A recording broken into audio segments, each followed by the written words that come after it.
All right. So looks like I was able to figure the new camera and microphone out. So we should have some better video and audio quality this time than the last live stream.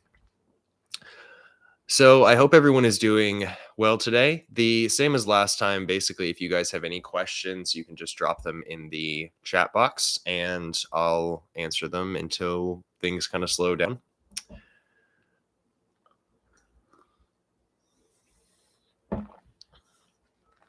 Let's see. Okay.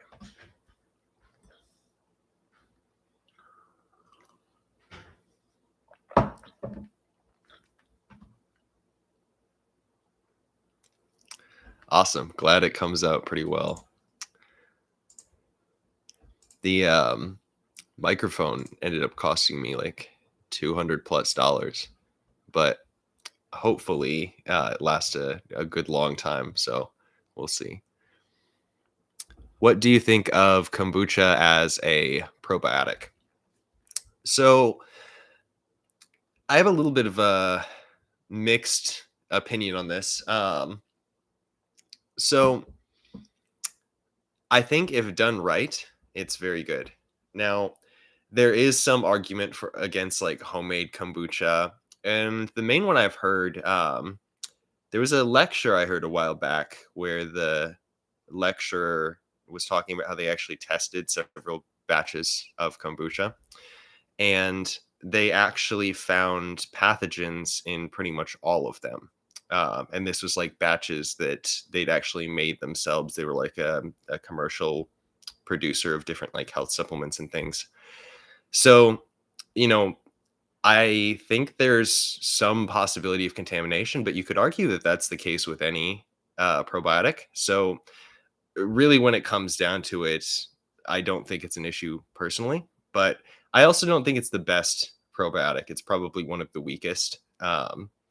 I don't really notice much benefit to it compared to something like kefir, for example. So, in kind of descending order of potency, I would say the best probiotics are going to be something like kefir, yogurt, maybe something with a little bit more interesting bacterial composition like natto, which is going to, for example, contain more like vitamin K producing bacteria, which is kind of interesting.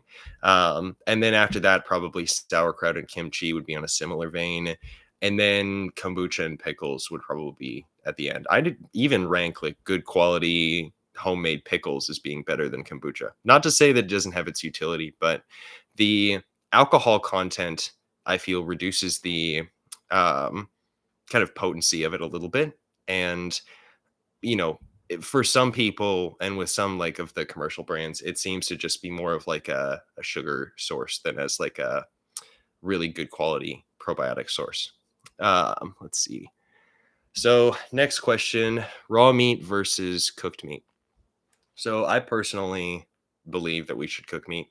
Um, and, there is a little bit of an argument in favor of raw meat. Mostly the argument that I think, like, out of the different arguments, the ones that make sense are essentially that with the cooking process, you're going to lose some nutrition. But when it comes down to it, I don't think the nutritional loss is enough to warrant the risks associated with it. And there's a lot of overlap between like the people that advocate for raw meat and people that also advocate for bacterial consumption. And in some ways, this is good. Like ideally, the human body should actually be able to handle quite a number of pathogens. For example, like hunter gatherer groups, they've done testing on the composition of their microbiomes, and they actually contain several different like major pathogens like hepatitis and syphilis and things like that that we would essentially think would cause major infection here, and they're fine. But they also have incredibly high fiber intake. They have the number of different strains in the microbiome, things like that. So there's several distinct differences between that sort of thing in our modern environment. And I don't think that there's any good evidence supporting like a general ability to build up this kind of resistance, at least in like the modern environment. And you could blame that on all sorts of things. But the biggest thing that it comes down to, I think, is the 5 or 10% loss that you might see in nutrition, which 5 or 10% may even be generous. It could even be less than that, depending on like how thoroughly you're cooking it. Like frying is gonna significantly damage the nutrition composition of food. Whereas like baking or boiling in a soup or something is gonna have very little effect. So when it comes down to it, the nutritional loss, in my opinion, is not worth the risk of pathogen infection. And to be honest, I'm more concerned with raw meat around the risk of parasite kind of contamination than bacterial. Now, that's not to say that there's any necessarily issue with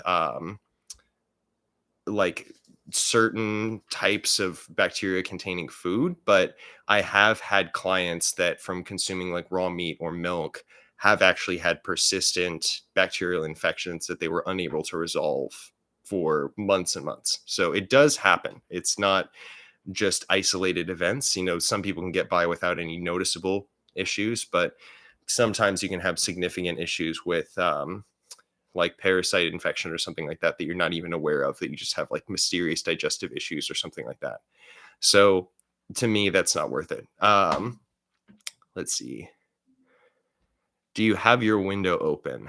No. Well, yes, I have the curtain open, but I'm not sure how sensitive this new microphone is. So I'm a little hesitant to actually open it completely because it's very windy outside and I live fairly close to an intersection. But definitely getting as much like bright light as I can for now. And I usually try and have it open a lot in the mornings. Like when I first wake up, I'll have the window open, and like if I'm working, I'll try and be like in the open window, so the only thing blocking the light is the screen. The infrared feels really nice, very warm and cozy. You see why cats lay in the window like that. What would you say is your best purchase in terms of wellness lifestyle improvement under about $100? So I'm going to assume you mean like $100 a month, roughly. And I mean, most supplements that you can get, it's going to be in at least like a month's supply. There's very few where it's not like yeah, 30 or 60 count or whatever would be equivalent to like a typical month's dosing. So I'm going to go based on that, and I'll just give you kind of like a brief list.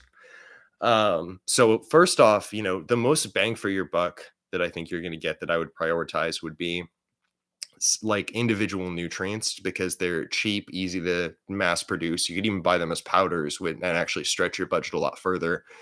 And then maybe a few more expensive things after that. So, magnesium is going to be one that the vast majority of people are going to need at least cycled as far as keeping up optimal nutrition.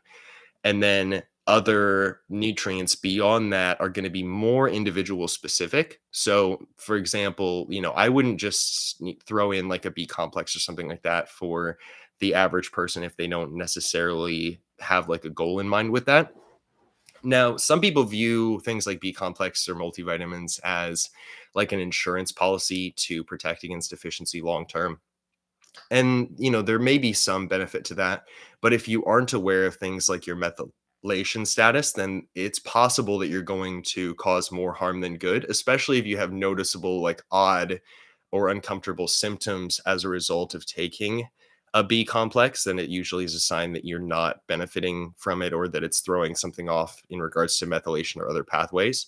So, my approach would be something along the lines of like, taking magnesium, maybe L-theanine. So you could do, for example, you can buy like a pound of food grade magnesium chloride. That's an extremely good investment, very cheap. We'll say that's maybe $20 and it'll last you months and months. Um, then you could buy a bottle of magnesium glycinate, for example, or a bag of powder. We'll say that's like $15. If you buy the powder, it's going to last a lot longer, but you might have to buy capsules as well. So it'll end up being a bit less per month, but you do still have to make an initial investment. So we'll say that's 15. Um, L-theanine, same thing. You can buy it as a bag of powder or capsules. The powder is going to be far cheaper. That one dissolves in water, but it's a bit weird. It tends to sit on top of the water, so you have to put it in a sealed container and shake it up. Like I use a ball jar, for example. So that might be another 15. That's 50.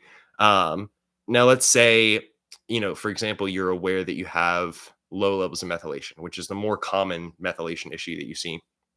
If that's the case, then you're probably going to want to focus most on that off the bat.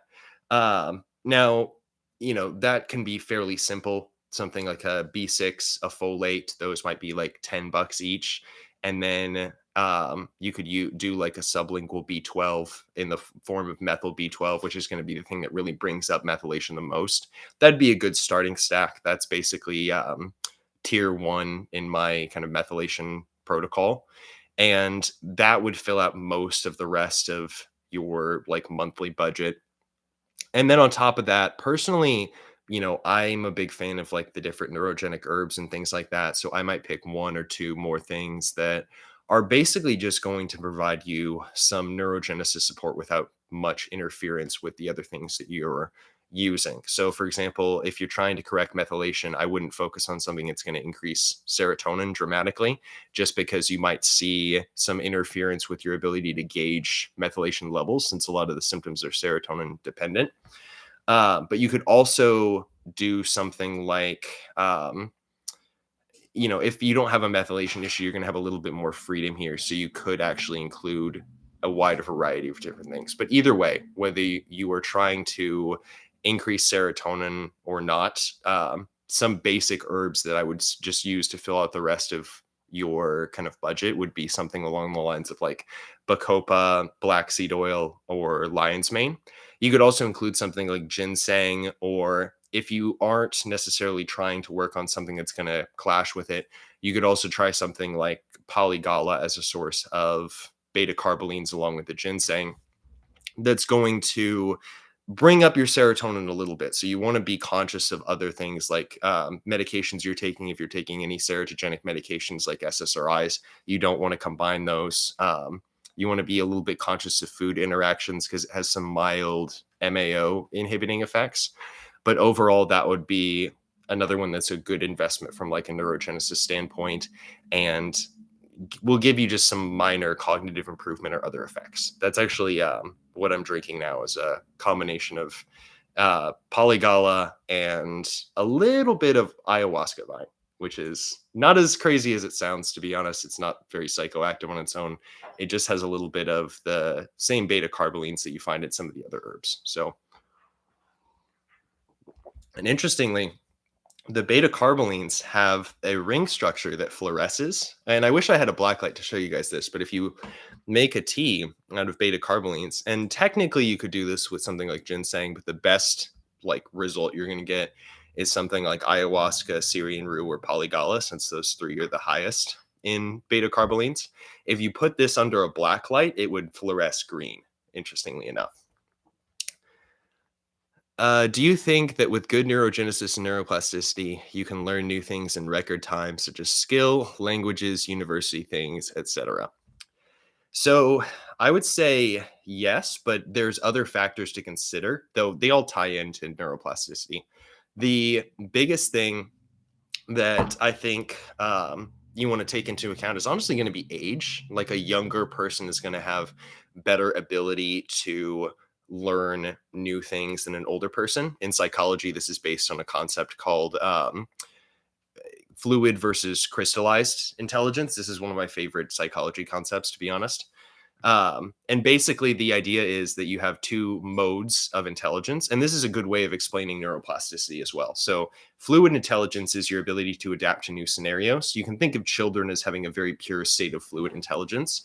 And essentially, when you're in this state, you end up having the ability to adapt to new scenarios very, very easily and rapidly, to the point where every day is like an entirely new just scenario or situation where like you forget things very easily. You don't have much kind of permanence, especially when children are very, very young, but you're able to adapt to new situations very easily. So you're just constantly kind of moving through these completely new scenarios in your life, and everything is very kind of shifting and fluid, as the name kind of suggests. And then you have crystallized intelligence, which is more kind of solidified. You know what you know, and you know it very well. So this is like your grandparents. They can tell you what they wore to prom and when they were 18, but they can't send a text on like their phone because they're just figuring out how to work it out.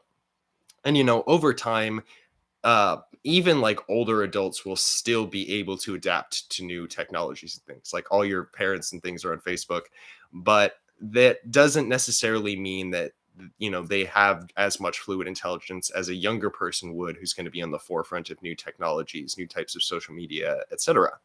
So as you get older, the basic kind of shift that happens is you lose more and more fluid intelligence and you have more and more crystallized intelligence. And this comes with a loss of neuroplasticity, but more of like a solidification of different pathways. And through neurogenesis, you can keep some level of fluid intelligence that you didn't have before, so that you're able to adapt to new scenarios more easily. So you're able to keep learning things. But there's also an element here of kind of practice makes perfect, or actually being able to build up neuroplasticity through learning new things. It's kind of a feedback loop in a sense. So, for example, um, a really cool example of this is learning to write left-handed. There's actually some literature suggesting that you can induce neurogenesis from, if you're right-handed, learning to write left-handed, and you'll feel like you're just learning to write for the first time, like you feel like a small child barely being able to scribble out words at first. But as you adapt to that, it increases the cross connectivity between the right and left half of your brain, and you'll feel really weird initially after you do this. I've played around with it a little bit, but you are actually able to induce neurogenesis over time. And there's some literature suggesting that people that are ambidextrous, they can use both hands equally, or people that have gone through and learned how to use their left hand, that they actually have more neuroplasticity and more ability to learn new things. So you could think of new languages very similar to that. As you kind of learn new languages, you'll actually have this increase in your ability to um, learn new tasks or things like that as well. So some of like the herbs and things, like having higher serotonin levels, is associated with neuroplasticity. Certain nutrients, even like niacin, can increase neuroplasticity. Magnesium can do the same. These things can reduce, or not reduce necessarily, but increase fluid intelligence. So they shift the ratio more towards fluid intelligence, even in older adults. You could say the same thing with psychedelics. Like one of the lasting effects of psychedelic therapy that we've seen in the studies on it so far is increased openness or adaptability to new experience, lasting months or even a year after the initial experience. So when you undergo these things, they all operate through similar mechanisms. Potent activation of the serotonin receptors is one way to significantly induce neurogenesis, which is how psychedelics operate. In the long term, medications like SSRIs work through similarly. They also increase neuroplasticity. So you can actually increase the ability to adapt to new scenarios or learn new things over time, but it's more so in the context of openness. You can still do it. It may just take longer otherwise.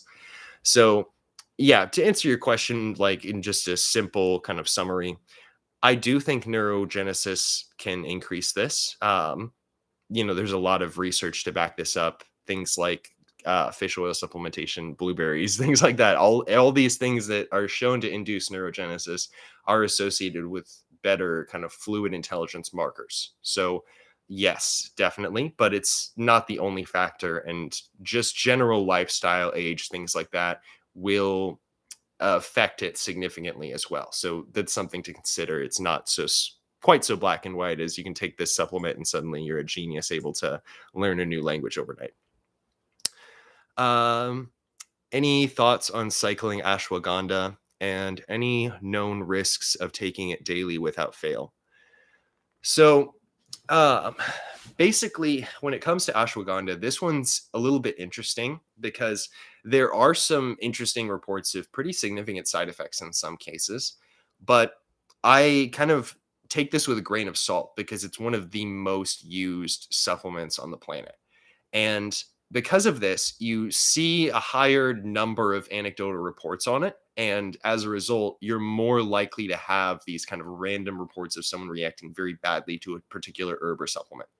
So you could, in theory, say like any supplement on the planet, there's going to be someone out there who's going to have a freakish, terrible reaction to it. And the more people take it, the more of those reports they're going to be. So with ashwagandha, take it with a grain of salt. Some of it is related to just the number of people taking it. It's very unlikely that like a single person is going to have an adverse reaction to it. Now, as far as some of the other effects and side effects and things like that go, I think the biggest risk that I've seen with it is kind of not in the traditional sense, but some level of dependence on it. And this one I'm a little bit kind of on the fence about as well. I haven't experienced it personally, and I'm not sure if this is just, my own biology reacting to it differently than someone else would, or if it really is just not as potent and some people are more sensitive to it. But when a lot of people take ashwagandha for more than like a couple weeks, like 2 or 3 weeks seems to be a pretty common time period where this might occur. After a little bit of taking it, you may notice this kind of shift towards just like a lower baseline level of anxiety and stress and things like that. And then when you stop taking it, you have the opposite, like a rebound or a recurrence of anxiety. And I could see two explanations for this. One could be downregulation of particular receptors. For example, it is known to have some effect on GABA. It lowers cortisol by like 25%. So these are pretty significant effects. You might see lower levels of these neurotransmitters or downregulation of the GABA receptors, for example. And as a result, you could develop a tolerance to it that takes, a couple days or a week or something to reset. Now, the other possible explanation is just that people taking it are actually going to feel kind of normal or adapt to that lower anxiety feeling. And then when their normal level of anxiety comes back, it feels kind of like a dramatic shift, the same, like the opposite of the shift that they experienced when they first started taking it. So for me, it seems to be more of like the second, like I'm just more stress resistant when I've used it for longer periods of time, not necessarily anything to do with like actually being able to like develop a tolerance to it, at least from my personal experience. Now, as far as the ability to actually like taper off of it or things like that, some people don't have any issue with it. Other people do seem to need to taper off of it. And then I've seen a few reports of just like bizarre kind of adverse reactions where people get reactions similar to actually like SSRI adverse reactions because it is fairly serotogenic as well. So for most people, this doesn't happen, but there are some people that have like dysphoric symptoms from it or things like that that are very atypical. But some people, they have kind of that reaction to serotonin where they feel like their emotions are blunted. And this may just have to do with like baseline serotonin level already being high. So there's very little risk from taking it. It's like less than 1 in 1,000 probably that you'll have any kind of adverse reaction. But beyond that, I think there are other effects that you need to be aware of. There is some risk that you're going to need to taper off of it. That's going to be the biggest one. Beyond that, it's a fairly well tolerated herb. As far as cycling it goes, every other day or something, you shouldn't have any issues like that. Let's see.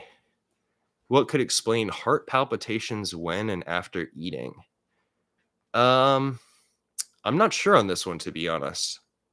There's a lot of factors that could go into it. The biggest one I could think of would be like electrolyte intake or maybe like a blood glucose issue. But I'd have to discuss it with you a lot more in depth to be able to like really sort out more than that. I would just check your electrolyte balance first and foremost. Try like tracking your nutrition.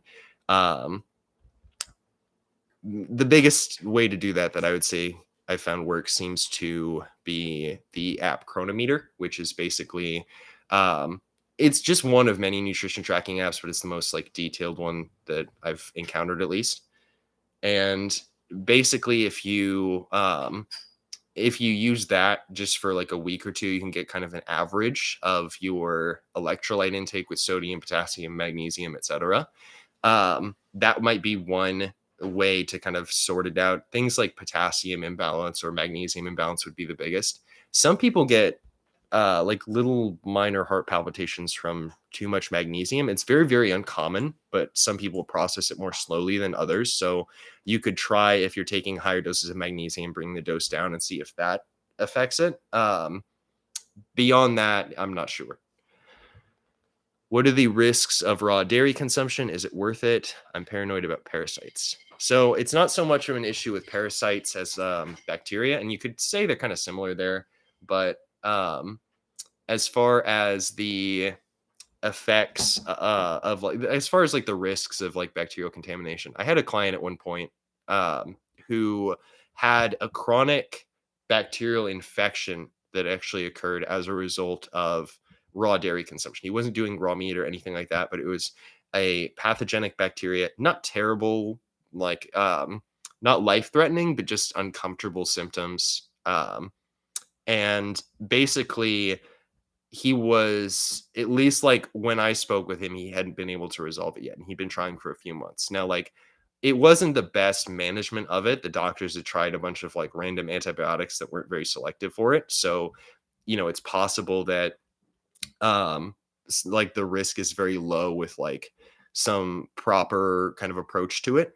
But the biggest thing is going to be like bacterial contamination that could cause like long-term stomach issues or like urinary tract issues or things like that. Those are the ones I've seen. And then as far as like the historical kind of use of raw milk, it's actually not that common for cultures to consume raw milk like up until recently, weirdly enough, which you'd think that wouldn't be the case. But basically the practice before pasteurization was people would boil milk. So milk consumption was very common, but it was kind of known that you would warm up your milk before consuming it to avoid the risk of like any kind of food poisoning or things like that. Because there was kind of an intuitive knowledge about bacterial contamination that came with like cooking food or things like that. And then in more recent times, we essentially saw kind of the opposite effect where um, basically you see much less nutrition loss with pasteurization. A lot of people think it's like this terrible, unhealthy thing, and it sterilizes the food. So if it's like you're pasteurizing a probiotic or something, I wouldn't necessarily bother with that. But when it comes to things like milk, you're not losing too much in the way of beneficial bacteria and you're reducing the risk of pathogens. So, like, the risk to reward ratio is much more favorable, at least for most people. Like, if you want to consume raw milk occasionally or regularly, I don't think it matters too much. And there are some people that have reported being able to tolerate dairy only when it's raw. And I'm not sure what the mechanism for that would be. Probably some structural difference in like the proteins or something where their body's more sensitive to it when it's unheated. But in general, I would say that raw dairy is probably not worth it for most people. If you want to do it occasionally, if you really like the taste, or if it's the only way you can tolerate dairy, then it would be okay or worth it. But as far as daily consumption for your entire life, I'd say the chances of you getting at least some bad batch of dairy is going to be higher than otherwise. And I think that's why there's always kind of been a tradition of either fermenting dairy, where it's been like kefir or yogurt or something like that, or actually like boiling it or heating it directly before consumption. Let's see.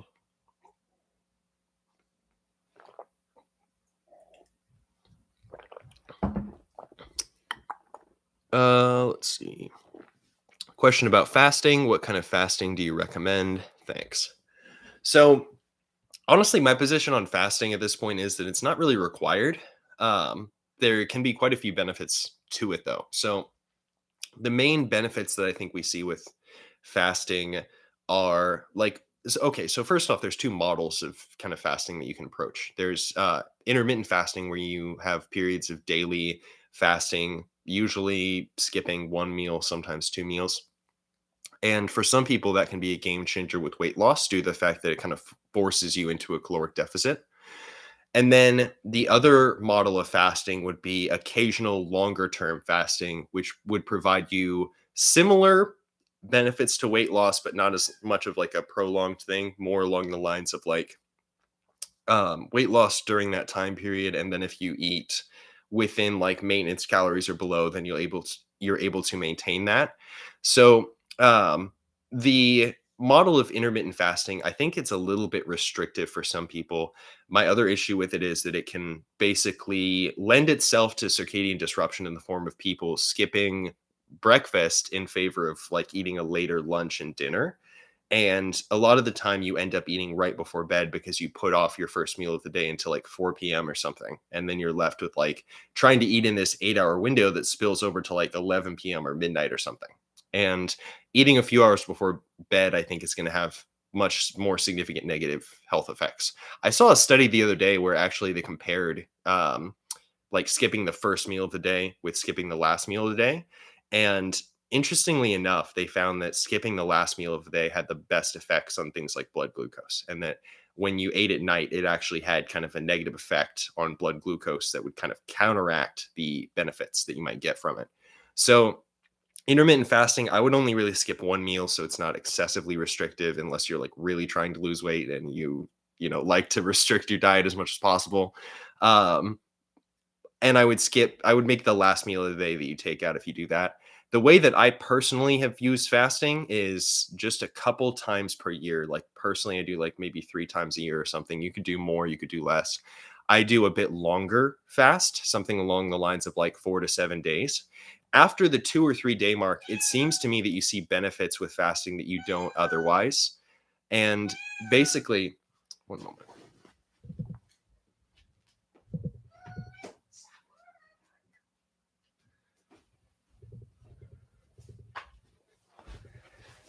My cat's being crazy. So as far as long-term fasting, it seems to me that after 2 or 3 days, you see benefits that you don't really um, otherwise. Like basically, you get to a point where you start actually burning more body fat, and with fasting, there's some shifts in neurotransmitter hormone levels that shift fat burning more towards visceral fat, which is fat that accumulates around the organs, rather than um, subcutaneous fat, which is fat that's actually under the skin, between the skin and the muscle. So this is a more beneficial model of fat burning and actually shows more improvement in insulin resistance than just like subcutaneous fat loss. And as a result, even just losing a few pounds can actually have a dramatic impact on things like insulin sensitivity. And this is actually why, too, if you look at studies on diabetes and weight loss, even just a 5 pound loss of body fat can actually improve insulin sensitivity dramatically because of kind of selectivity towards visceral fat. And we see this even more with like a prolonged fast a couple times a year. So as far as preventing visceral fat around the organs, keeping insulin sensitivity up, things like that, especially if you've actually had experience with something like diabetes or obesity, you could still employ intermittent fasting on like a daily basis, but a longer term fast, I think personally at least, would apply benefits that you aren't going to get otherwise. So, um, every individual, I think, should experiment with themselves to some extent, but that's the way I would personally approach it. And I think that really, like, it doesn't matter too much from other metrics like muscle gain or things like that, as long as you're not extending over into like 2 weeks or something like that of fasting, you shouldn't have any negative effects on like muscle retention. It might look like you lose a little bit, but it's mostly water and amino acid loss. So the um the way that I would do it, like I said, is split it up a couple times per year and do a longer fast. But if it's easier for you and you can only really stick to it if it's just like skipping a meal per day, then that's fine too. Let's see. Is raw goat dairy okay or not really? So it's similar to the raw cow dairy. If you want to consume it, the if you want to consume it, you can. And I've tried it before. It's pretty good. It's not to the point where I'm like, oh, I'm gonna only drink this. The only reason I would really consume raw dairy, like I said a little bit earlier, is if you can't tolerate it if it's not raw. Like if you have like a lactose intolerance or like a casein sensitivity or just an unknown caused tolerance to or intolerance to dairy, I would try everything just to be able to include it if you can. Personally, I like dairy. If you don't like it and you don't really care, that's fine. But if you are able to only tolerate raw dairy, then I would include it occasionally, but I wouldn't seek it out by any means. I don't think there's much benefit that you can get from that you can't otherwise. Um, any knowledge on emotional dysregulation and similar tendencies? What neurochemistry is involved and how to target that? This one's pretty interesting. Okay, so there's a couple ways that I could take this. I'm going to assume you mean like mood swings, but you could also interpret this as like hypersensitivity to stress or things like that. Either way, the neurochemistry is going to be fairly similar. And it's going to have a couple different kind of, I guess it's going to have a couple different factors interplaying. So I'll give you guys an example. Basically, there's a disorder in kind of the nutrition research as far as mental illness and things like that go called Pyrrole disorder. And basically, Pyrrole disorder is not a true recognized medical disorder at this point, but it's considered like a general disorder of nutrient metabolism. And basically, when you are experiencing pyrrole disorder, it's also known as pyrroluria. You have a higher production of these molecular fragments known as pyrroles. A pyrrole is a five-sided ring. It looks like a little pentagonal structure with different attachments on it. So there are drugs that are technically contain pyrroles or are based on pyrroles. There are different compounds in the body that contain pyrroles. The most notable source of these is actually hemoglobin. It contains, for every heme protein, there's 4 pyrrole groups that are holding the iron in the middle. So for hemoglobin, which contains 4 heme cores, there's actually up to 16 different pyrrole groups that can be released from it. So when hemoglobin is broken down in a particular way, then more pyrroles are created than you would have otherwise. So some people have, either as a result of some particular stress or higher sensitivity to this process, they have a higher turnover of things like hemoglobin, and as a result, higher levels of pyrroles in the blood. And you can test this in the urine. So this is how it's often kind of diagnosed or observed medically. So higher pyrrole levels, pyrroles have a proclivity to binding to zinc and B6. So they bind up zinc and B6, a few other nutrients, like they affect biotin as well, but not as much. And as a result, they remove these nutrients from the body more quickly. So these people essentially, especially when they're exposed to stress, they have a very fast turnover of B6 and zinc. And as a result, they become deficient in it very easily. Some of them need to supplement very high doses of zinc, like more than 100 milligrams of zinc or more than 200 milligrams of B6, just to stay functional, especially if they are still in that very stressful environment. And the symptoms of this disorder overlap heavily with what you're kind of talking about here. So when you say like emotional dysregulation and similar tendencies, irritability, hypersensitivity to light, sound, other things like that, mood swings, these are all symptoms of pyrrole disorder. And higher pyrrole levels are actually, or have been observed in a number of different disorders. A percentage of people with depression may actually have pyrrole disorder. These are the people where like they try all the different medications and it doesn't quite work for them. A lot of the time, this is, I'd say, more common than anywhere else, probably in autism, but you also could see it in like schizophrenia, for example. So when you experience this, what actually causes the symptoms of like irritability and emotional dysregulation and things like that are deficient levels of 3 key neurotransmitters here. So B6 and zinc in combination regulate kind of 3 of the main neurotransmitters associated with mental health: serotonin, dopamine, and GABA. They affect other things as well, but the serotonin, dopamine, and GABA, all 3 of their synthesis pathways require B6 as a cofactor. So, and GABA is especially interesting because it's a one-step synthesis. It's just glutamate is converted into GABA, and that requires B6 for that middle step. So basically, when you have this deficiency of B6 especially, but also zinc can play a role through zinc deficiency causes higher dopamine metabolism. That's where you see this instability. And I would say it's attributable most to low serotonin combined with low GABA, but the dopamine, could play some role too.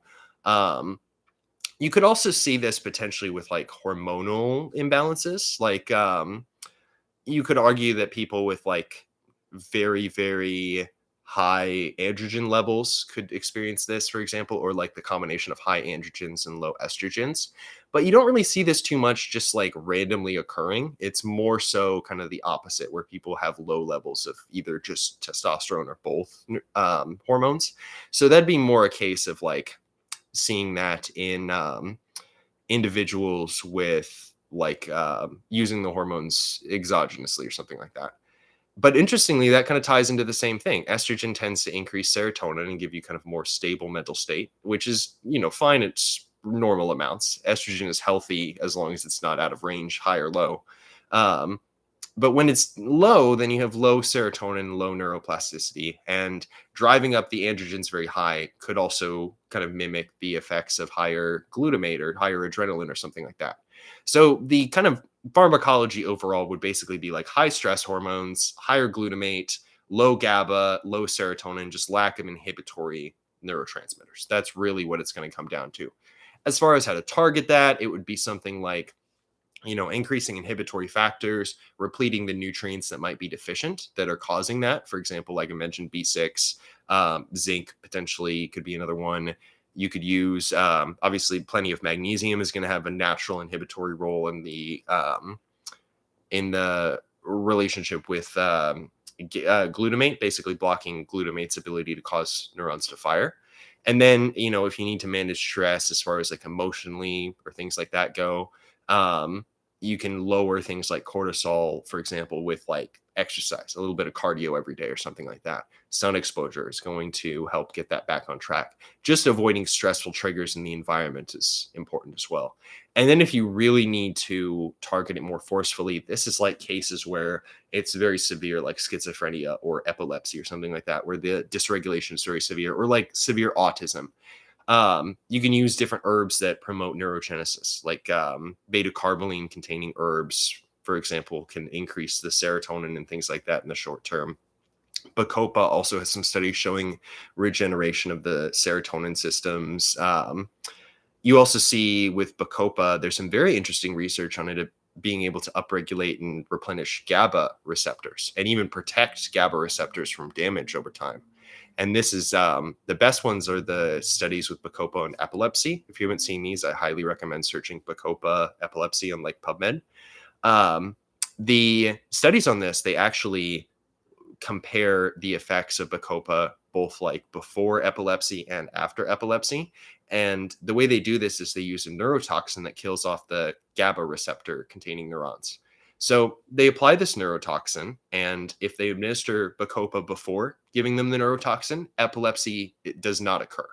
If they give them a Bacopa extract after they've already administered the neurotoxin and epilepsy actually already is existing, they have the rats having seizures and things like that, then it reverses the epilepsy. They stop having seizures. So its ability to actually regenerate GABA receptors is also one that makes it very, very useful there. Black seed oil, maybe something milder, but inflammation can play a little bit of a role in the biochemistry here as well. And then there's a little bit of interplay between black seed oil and some of like the GABA receptor systems or things like that, which is how it gives a little bit of increased sense of well-being. So there's a lot of ways you could target this, but neurogenesis, repleting the nutrients that kind of play a role in the pharmacology here if necessary, and then other lifestyle factors like sunlight, exercise, actually getting yourself out of the sources of the stress and things like that would also be very important. General thoughts on bread consumption and its impact on the body, gluten-free / sourdough in particular.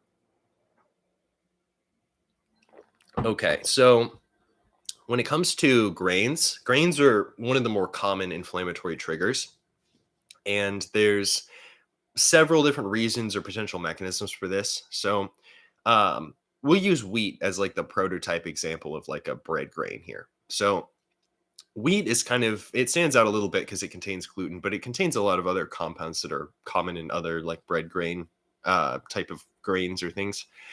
The big combination that you see is gluten or similar proteins. Other things like corn, oats have like not direct analogs, but compounds that have a similar mechanism of action of gluten. So people with celiac, in some cases, for example, can still be sensitive to things like corn or oats as a result of this. And then they also contain, for some people, higher, or kind of depending on the person, but some people, they're sensitive to the higher levels of insoluble fiber. If you look at studies on fiber consumption that show negative effects, there's only 3 that I've ever seen, and they're always, like, picked up by the anti-fiber crowd, like the people that are very, like, low carb or anti-grains or things like that. And these studies, they all use wheat bran. So that's one factor that you can look at. There's also there's there's basically like enzyme blockers or compounds, and these may be in like the fiber portion, they may be other compounds, but basically they bind to the protein degrading enzyme pepsin and inactivate it. And this is such a significant effect, these kind of digestion inhibitors, that there was a study at one point where they looked at giving them wheat fiber and how much weight it added to the stool compared to like otherwise. So they had like two groups. One of them had the fiber supplement, one of them didn't. And they were both eating the same amount of food either way. And with the wheat supplement included, they actually saw an increase in stool size that wasn't just the weight of the fiber. Like they give them, let's say 5 grams of the wheat fiber, they see an increase in like 25 grams of stool size. And this indicates that there are compounds that aren't the fiber portion that are also not being digested. That could be protein, that could be whatever else. So that's a pretty significant effect. And I think that that could also cause more like gut irritation if there's compounds that are normally going to be digested, like proteins or things like that, that are reaching later stages of digestion. That could cause negative effects. If it's carbohydrates, that could throw off the balance of the microbiome potentially. Just theoretical stuff, but I mean, we see this practical application kind of sensitivity to these grains. So as far as mechanisms go, these are as good as any. And then a lot of grains, especially wheat, also include higher levels of oxalates, which some people are known to be sensitive to. So these are some of the main ones. The things like, so like if I were to consume bread and I were trying to optimize it as much as possible, like assuming I'm not sensitive to most of the factors, I would try and find something that's gluten-free. The issue I have with gluten is there's some research suggesting that it increases the activation of a signaling molecule called zonulin that basically increases the opening of what are called tight junctions in the bowel. This is what people mean when they refer to like leaky gut syndrome or things like that. And I'm not a big fan of the name. I think it's overused and just a little bit of like a catch-all term for like, oh, the grains are bad without really saying why or anything like that. And most people probably wouldn't have like a noticeable effect from this. But the people that do, it seems to basically increase the antigen trafficking in the gut to the point where you see like a noticeable increase in food sensitivity or things like that, just through like more fragments of different molecules like proteins and things like that getting into the body.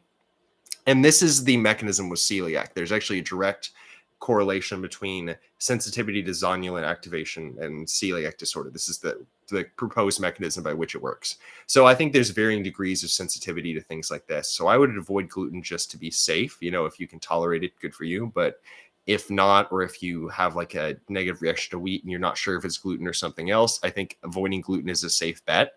I would avoid wheat in general if possible, but do what you can. As far as sourdough, some sourdough cultures do reduce gluten, and this is why I think a lot of like people in the holistic health community are like, oh, you should eat sourdough. It's going to be like the better version of bread. It's safe bread that you can eat, but where they won't have like they don't want you to eat white bread or whatever.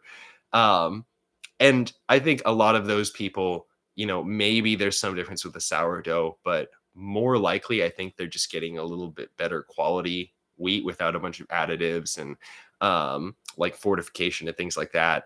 And as a result, like the gluten's probably still there. I doubt they have like a culture that reduces it, but they are just able to tolerate it because it probably didn't impact them that much in the first place. And maybe there's a little bit of change in like, for example, the digestion inhibitors or something. So anecdotally, sourdough seems to be better, but it's not like a necessity. Personally, what I would go with is like a non-wheat bread.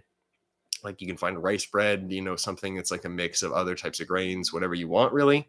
And I would do sprouted bread. I personally think that sprouting makes a much bigger difference as far as nutrient availability and probably also the breakdown of some of these other compounds like digestion inhibitors. I doubt that they last that long into the sprouting process. So bread based on sprouted grains, personally, I think is the most digestible. And I've had a lot of clients and people that I've talked to report that some of the like ancient grains, sprouted breads, things like that, even if they contain wheat or other gluten containing grains, they can still tolerate them even if they're sensitive to gluten. And I'm not sure if that means the gluten is reduced significantly through the sprouting or if it's something else, but I personally think that's probably like the best way to go about it if you're going to do that. Let's see. Okay. A little bit behind here. I'll try and catch up. I seem to be a little bit long-winded when it comes to answering questions, but I like going in depth on this stuff. It's very interesting to me. Does glyphosate displace glycine? So I believe so. Yes. How much of an issue this is, who knows? The best research I think there is against glycine is there's a researcher named Stephanie Seneff. I can't remember. I believe she's a researcher at MIT, but I'm not positive on that. Her last name is Seneff.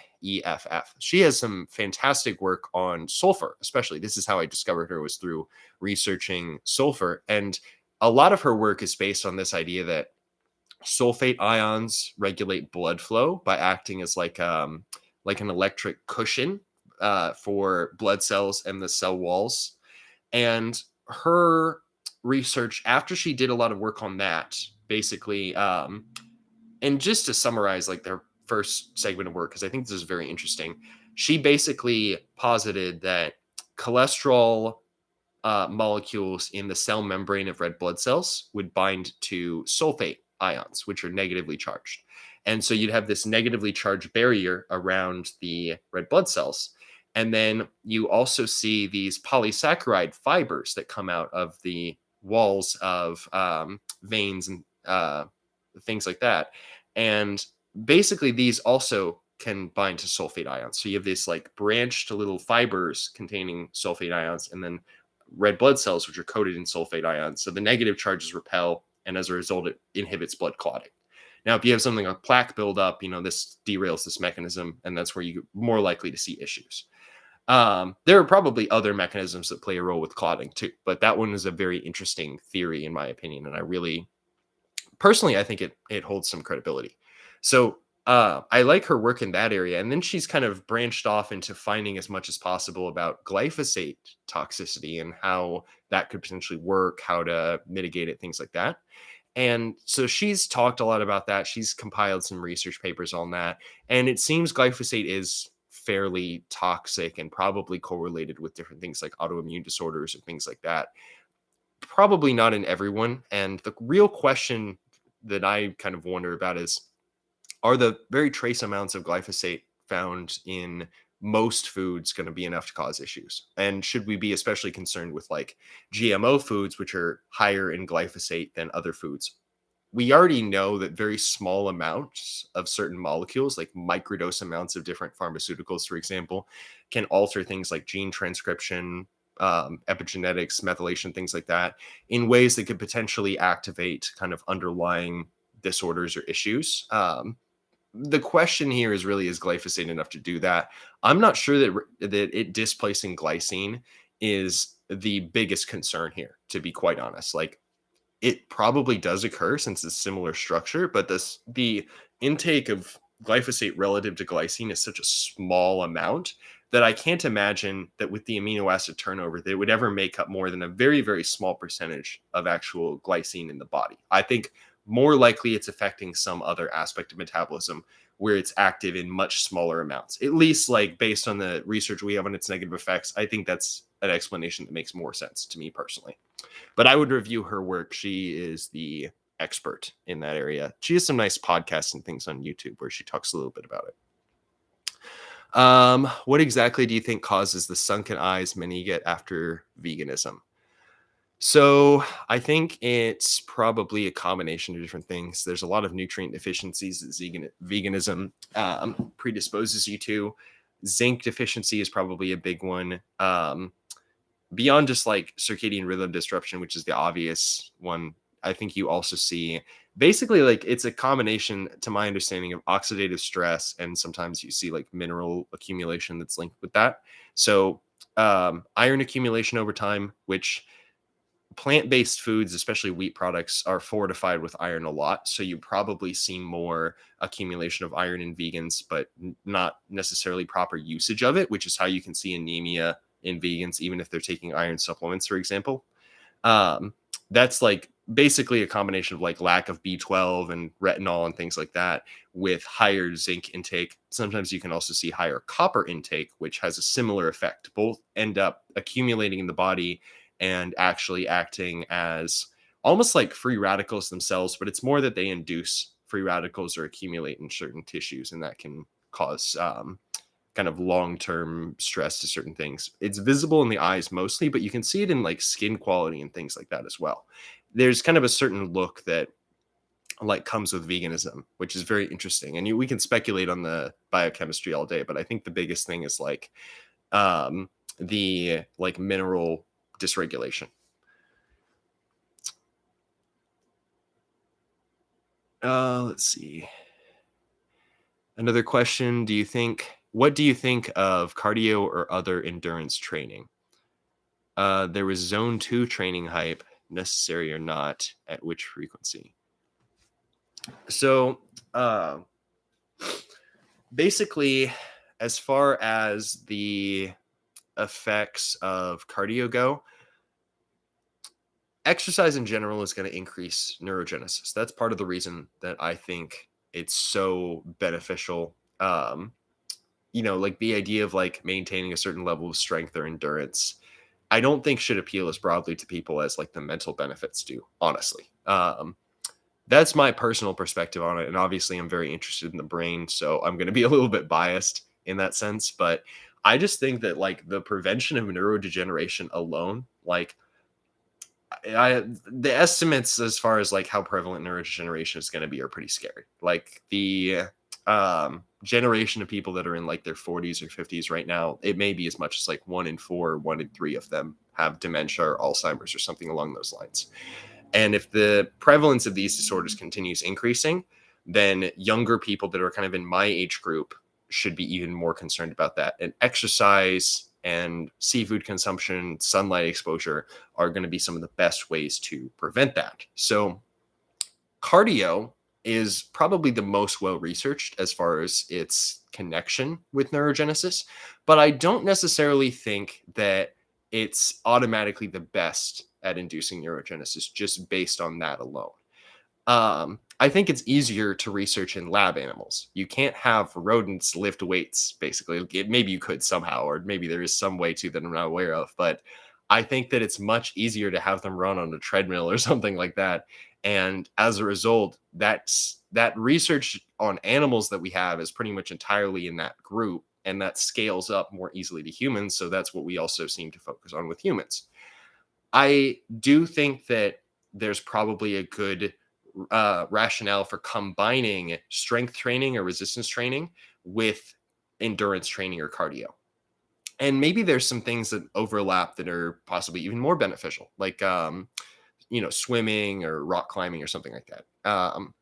So I think really picking at least two types of fitness, maybe something to do with resistance training, something to do with endurance training, would probably be the best way to go about it, because I'd imagine you're going to activate different pathways and growth factors and things like that, depending on what you're doing. And I think really having a well-rounded physical ability is going to be the healthiest, and probably the most useful too, long term. Like if you're someone who can swim, if you have a decent amount of strength and you have at least enough endurance to run a few miles, like, if there's ever a shit hits the fan situation, then you're going to be able to at least contribute something. So that's, I'd say, going to be like a fairly good way to approach this. Cardio is going to be, like I said, the most well established way to increase neurogenesis and for brain health and things like that.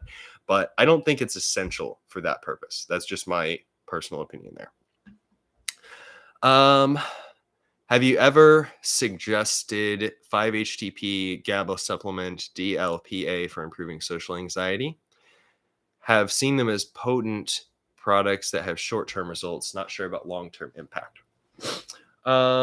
So, I'd say there's So I'll go through each one by one, to be honest. So with 5-HTP, I think it's a decent way to increase serotonin, and it got a lot of hype in like the 90s and things like that.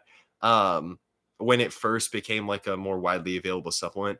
But the problem I think is that you'll see more of an increase with 5-HTP with peripheral serotonin versus central nervous system serotonin, which is going to have more effects on things like blood pressure and cardiac function, etc., than it will on actual brain and nervous system function.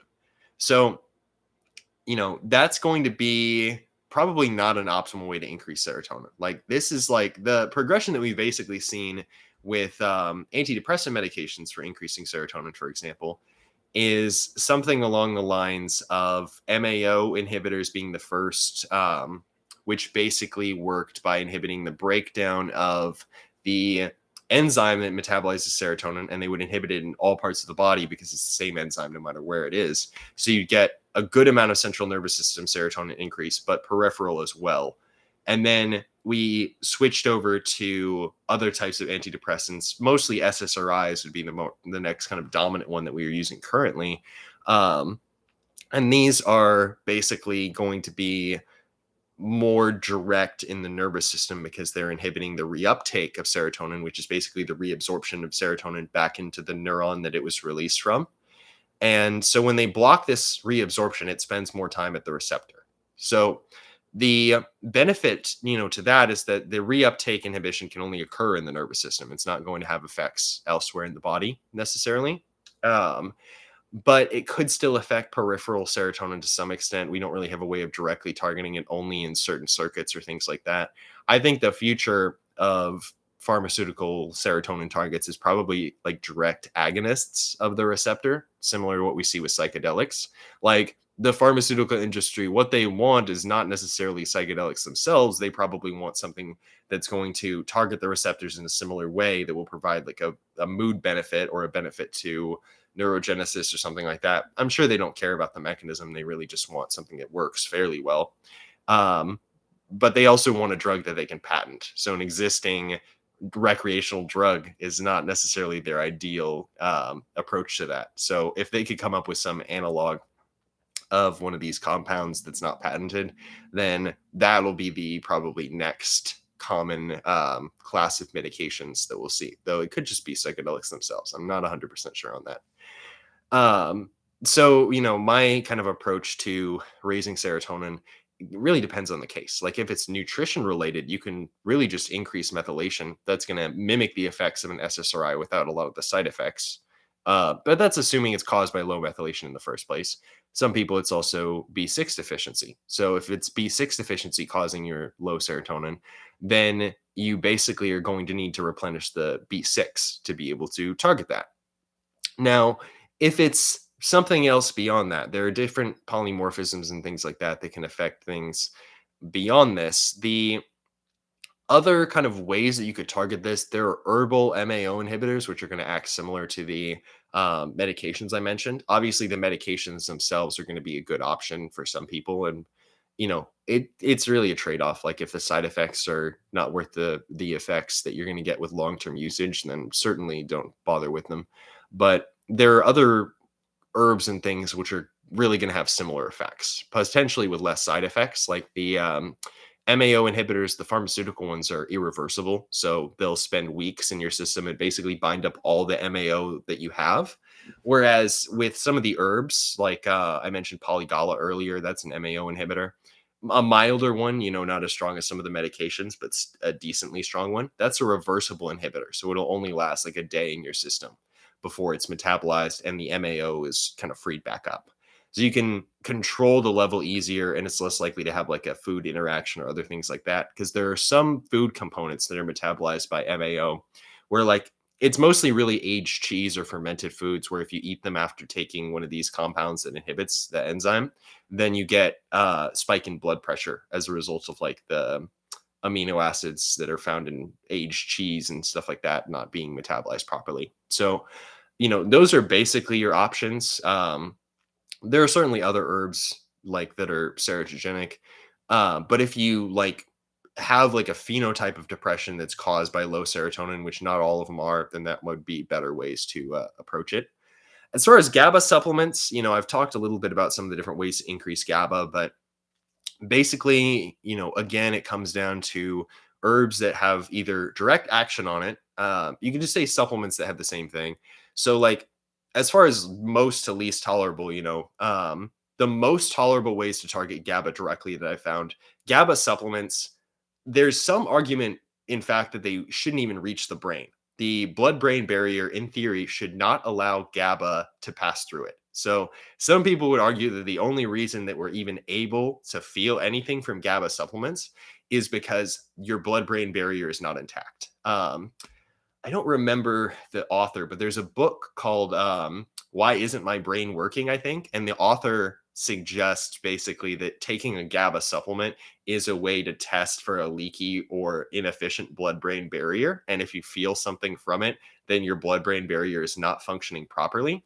Now, whether you can do anything about that is a whole separate question. There's some research, for example, that EMF frequencies, certain frequencies could actually reduce the blood brain barrier functionality. So that may be totally out of your control. But either way, arguably, it's like not even possible to feel anything from GABA unless you're already at a state where your brain is not ideally keeping it out as much as it should. Now, there are ways to take GABA where you'd actually be able to get it into the nervous system more directly. Whether this is safe or would cause tolerance or downregulation of the receptors, I have no idea. But the way that you can do this, I believe it's called picamillin.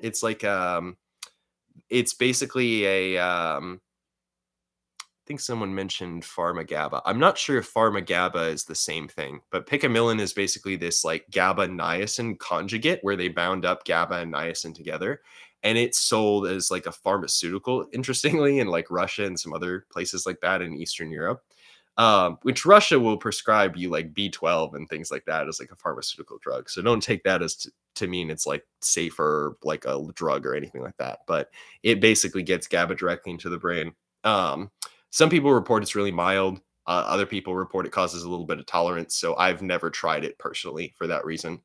But as far as like the most tolerable ways to target GABA kind of indirectly, I would say L-theanine and taurine. Taurine is so well tolerated for most people that I even had a client at one point who was actually he was basically like a benzodiazepine user who had developed such a sensitivity to glutamate that he couldn't drink alcohol without not being able to sleep for days after. And he was so sensitive to this that he would actually, if he took L-theanine, he would have insomnia for several days after. So, this guy, he was so sensitive that we had to like tiptoe around some of the different supplements that activated GABA directly or things like that, just on the off chance that it would set off a long-term negative reaction. But he was fine with taurine and magnesium. He could totally tolerate, which is very interesting. So that's what I would start with. That's probably the most tolerable. Give me one moment, guys. I'm going to turn a light on here.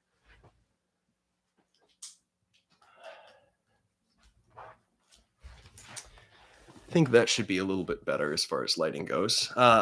So yeah, those are the most tolerable. There are other things you can do that are going to hopefully like activate GABA directly or at least increase it long term. The best ones I found here would be like magnolia bark. Jujube is pretty nice. It's mild, but it's effective. Bacopa, I mentioned earlier, potently seems to upregulate GABA. And then there's other ways you could do this that are a little bit more advanced. Some beta carbolines actually block the GABA receptors. So microdosing certain herbs like Syrian rue or things like that. These are MAO inhibitors again. So obviously learn about the dietary interactions. Don't take it if you're on any like serotogenic medications.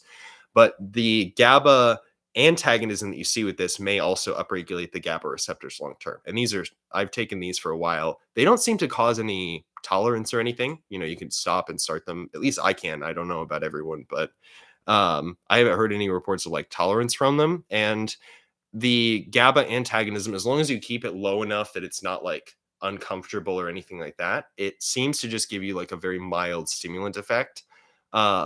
And then long term, if you stop taking it, you get like a more calm effect, which is very interesting. And then as far as DLPA, so you can buy pure DPA. That's what you really want. The So DLPA, for those that don't know, is phenethylamine, one of the amino acids that's the precursor to dopamine. Or sorry, phenylalanine, not phenethylamine. Phenethylamine is a different compound in the brain that's similar in structure, but um, phenylalanine. So it's the dopamine, or it's the dopamine precursor amino acid. It's used in other amino acid functions like muscle, things like that as well. Um, Naturally, in plants and foods, it's found in the L form. It has two kind of isomers, which you can think of as like the left and right hand.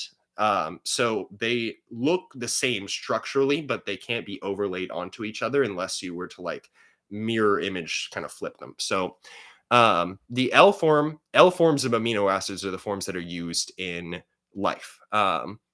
There's some different reasons why this is the case, but basically the L form is the one that is naturally produced. This is also why we have like L-theanine, but not D-theanine unless it's made in a lab. And basically, D-phenethylamine or phenylalanine, I keep saying that, there's one study on it that shows that it inhibits endorphinase and enkephalinase enzymes. And these are the enzymes that break down different endorphin peptides in the brain.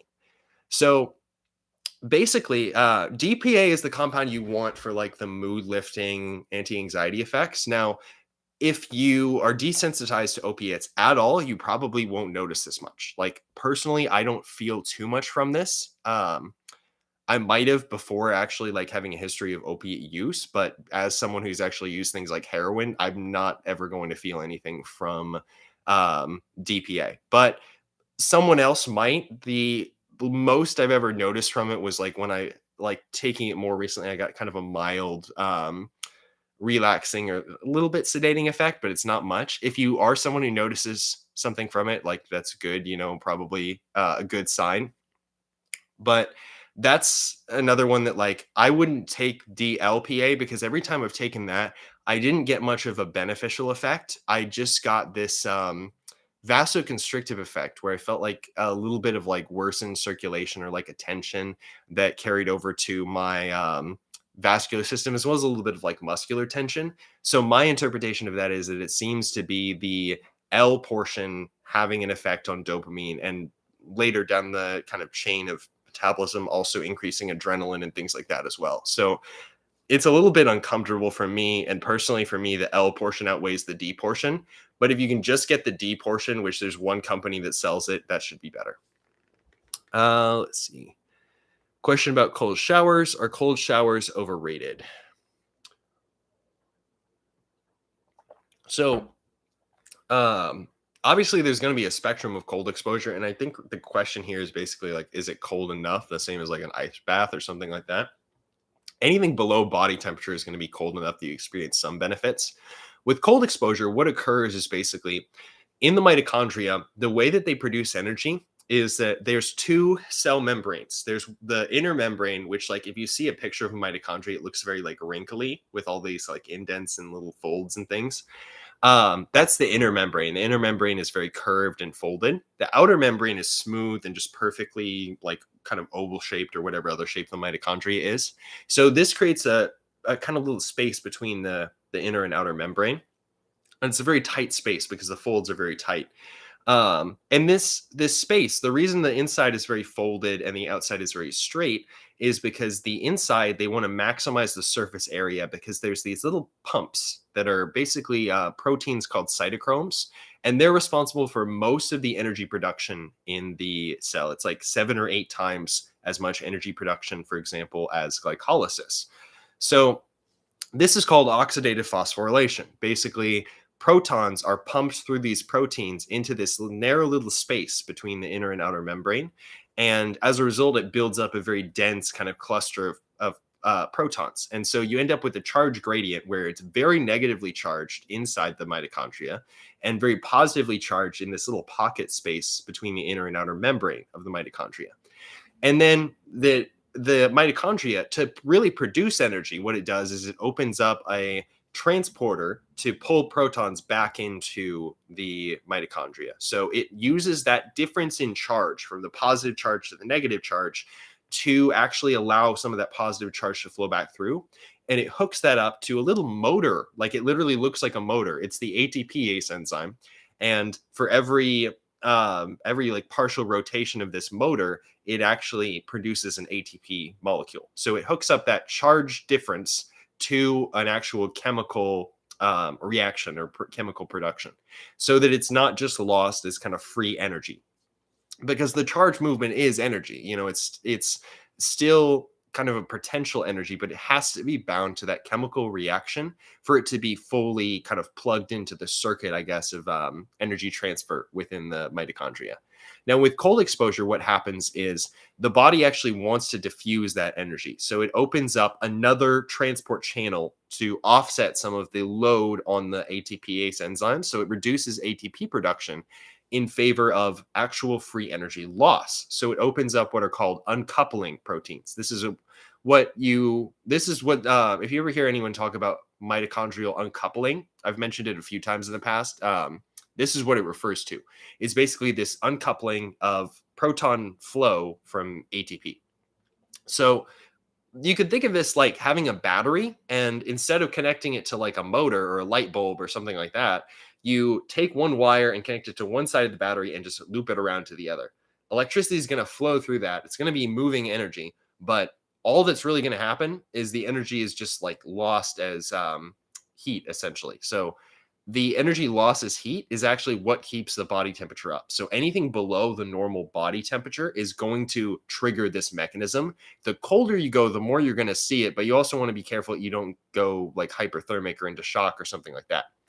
So basically, this uncoupling is going to occur at any temperature below body temperature, and the benefits that you're going to get from it are going to be more kind of the longer you go with cold exposure. And there's going to be kind of a Goldilocks zone where it's like fairly tolerable to spend enough time in the cold, but also not at such a low temperature that's dangerous, and not such a high temperature that's going to have very little engagement of the uncoupling protein. And there's no like perfect amount for every individual, but you can start off with like a decently cool amount, like 60 or 70 degrees, and maybe work down to 50 or something. Just be a little bit careful as far as like some of the temperature getting too cold. Like I wouldn't attempt 30 or something like that. There's going to be a balance. So cold showers are definitely enough that you can get some benefit out of this. An ice bath is going to have much more effect as long as you're balancing the temperature appropriately and everything like that. But either one works, and it's going to be enough to engage the uncoupling proteins. Thoughts on racetams or nootropics generally? Recommended ? Alternatives ? So, basically,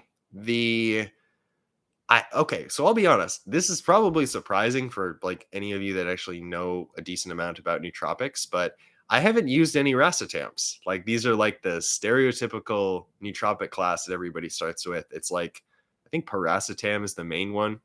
And I have a general idea of how they work. I believe they're acetylcholine driven primarily, but I've never felt the need to experiment with them.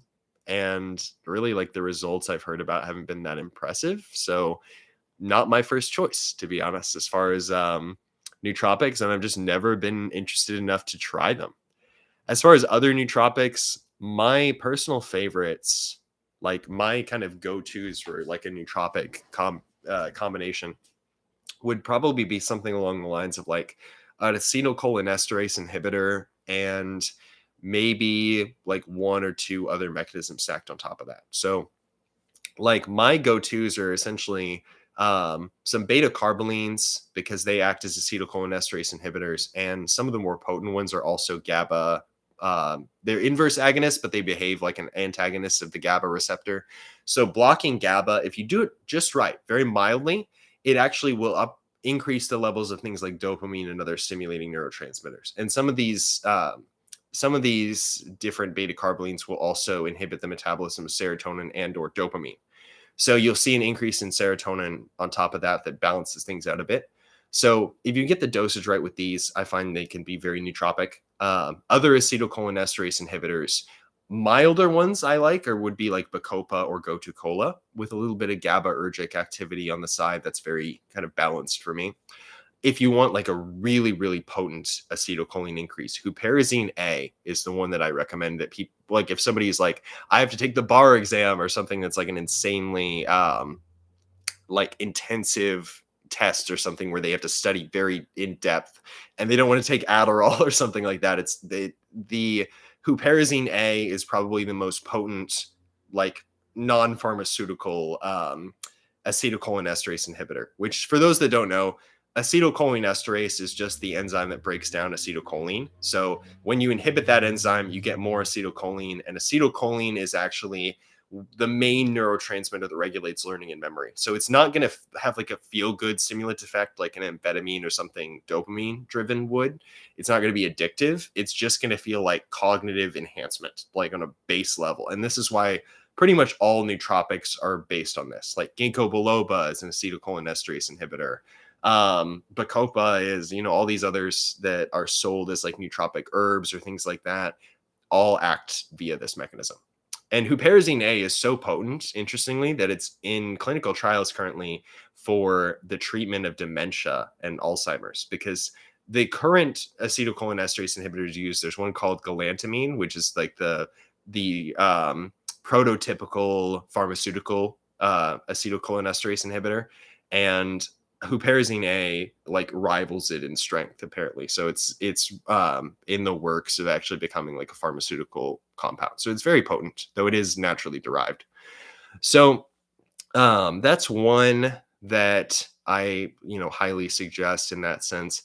And then the only other ones that I would really use, there's only one other one that really comes to mind when it comes to me personally. I like the compound bromantane a lot, and this is what you could almost call like a chemical adaptogen.